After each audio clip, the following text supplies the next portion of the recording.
Salut les youtubeurs, vous aimeriez savoir quand publier vos vidéos? C'est une des questions qu'on me pose le plus souvent. Et j'aime autant vous dire que si la solution c'était tous les vendredis à 19 h, faites ça et vous aurez une chaîne YouTube qui cartonne, je vous l'aurais déjà dit sur cette chaîne YouTube. C'est un peu plus complexe que ça, mais j'ai quelques indices qui vont vous permettre de déterminer quelle est la meilleure heure et le meilleur jour de publication pour vous.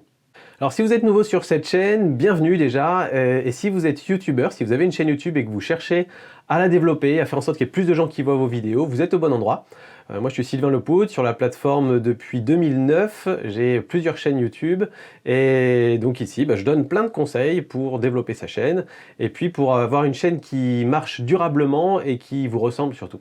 Donc voilà, si ça vous intéresse, restez là et puis allez voir 2-3 vidéos, et si ça vous branche, abonnez-vous à la fin. Alors l'astuce du jour pour que votre vidéo cartonne sur YouTube, c'est d'améliorer le taux de clic. Alors le taux de clic, vous le savez, on a accès dans les analytics, c'est le pourcentage de clics qu'il va y avoir sur votre miniature ou votre titre en fonction des impressions de YouTube, le nombre de fois où YouTube aura montré votre miniature et votre titre. Et donc on en a déjà parlé, mais vous avez plusieurs moyens d'améliorer ce taux de clic, en faisant des miniatures plus percutantes, en travaillant vos titres, en faisant des titres qui accrochent un petit peu ou qui incitent un petit peu à venir cliquer.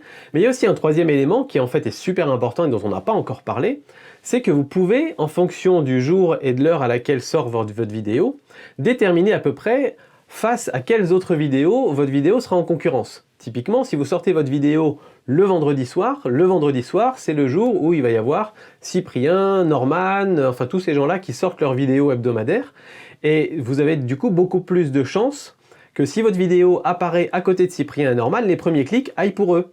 Et donc YouTube va interpréter ça comme « Ah, j'ai montré cette impression-là, j'ai montré cette vidéo-là, et il n'y a personne qui a voulu cliquer dessus.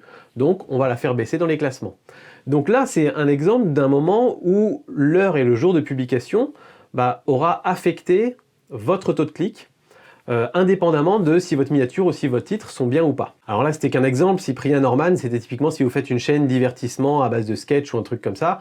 Là, évidemment, vous allez être directement en concurrence avec eux pour le clic du viewer.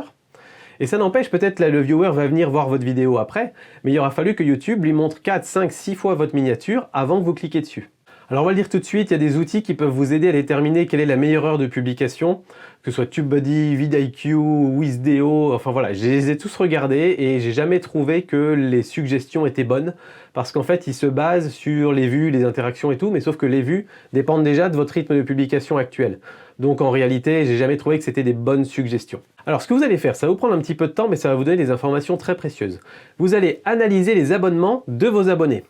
Donc vous avez aujourd'hui une petite carte dans le YouTube Studio qui vous permet d'accéder aux 100 derniers abonnés sur votre chaîne YouTube. Allez les voir, ouvrez les onglets, faites-en 10 à la fois, faites pas les 100 sinon vous allez faire cracher votre ordinateur. Ouvrez-en 10 à la fois et allez voir les abonnements de chacun de ces abonnés. Pour certains ce ne sera pas public, c'est pas très grave, mais pour ceux où c'est public, allez regarder un petit peu toutes les chaînes auxquelles ils sont abonnés et essayez de déterminer des points communs, des chaînes communes auxquelles ils sont abonnés. Par exemple, si j'ai une chaîne sur la photographie, je vais regarder peut-être que tous les gens qui me suivent sont aussi abonnés à telle autre chaîne sur la photo, cette chaîne tech, et puis, j'en sais rien, peut-être bizarrement, une chaîne de jardinage. Voilà. Et je vais me rendre compte qu'il y a ce point commun dans mon audience, et c'est des gens qui regardent aussi ces vidéos-là.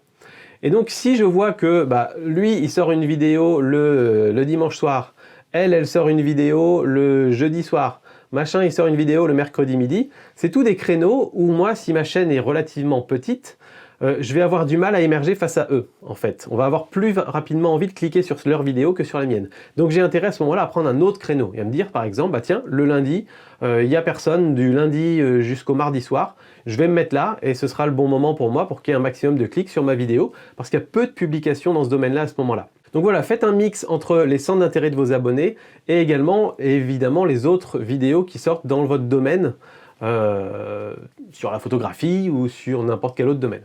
Est-ce qu'il faut forcément aller publier ces vidéos dans les heures creuses, entre guillemets?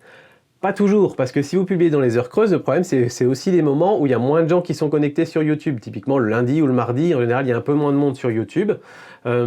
Et donc si je publie dans ces heures-là, je vais avoir un petit peu moins de personnes qui vont aller voir mes vidéos. Mais j'aurai peut-être un meilleur taux de clic. Donc j'ai peut-être un peu plus de chances que YouTube fasse la promotion de mon contenu à plus de monde. Donc je pense qu'il faut essayer. Et à mon avis, si vous avez une petite chaîne YouTube et qu'il y a d'autres chaînes dans votre domaine qui sont beaucoup plus grosses, vous avez complètement intérêt à publier dans les heures creuses ou le plus loin possible de l'autre YouTubeur ou des autres YouTubeurs. Si au contraire vous avez une chaîne qui fait un peu autorité dans votre domaine, qui est dans les plus grosses chaînes, on va dire dans le top 3 des chaînes dans votre domaine, comme c'est le cas pour ma chaîne photo, là vous avez peut-être plutôt intérêt à publier aux heures où il y a un maximum de gens sur la plateforme, parce qu'il y a de bonnes chances que vous fassiez partie des chaînes sur lesquelles ils ont envie de cliquer en premier. Et dans ce cas-là, vous avez intérêt à bénéficier du moment où tout le monde est sur la plateforme. Pour la suite de votre visionnage, je vous invite à aller cliquer sur cette vidéo qui va vous montrer 7 conseils pour que votre chaîne cartonne en 2019. C'est des nouveaux conseils, c'est des nouvelles choses parce que la plateforme évolue. Allez la voir tout de suite, on se retrouve de l'autre côté.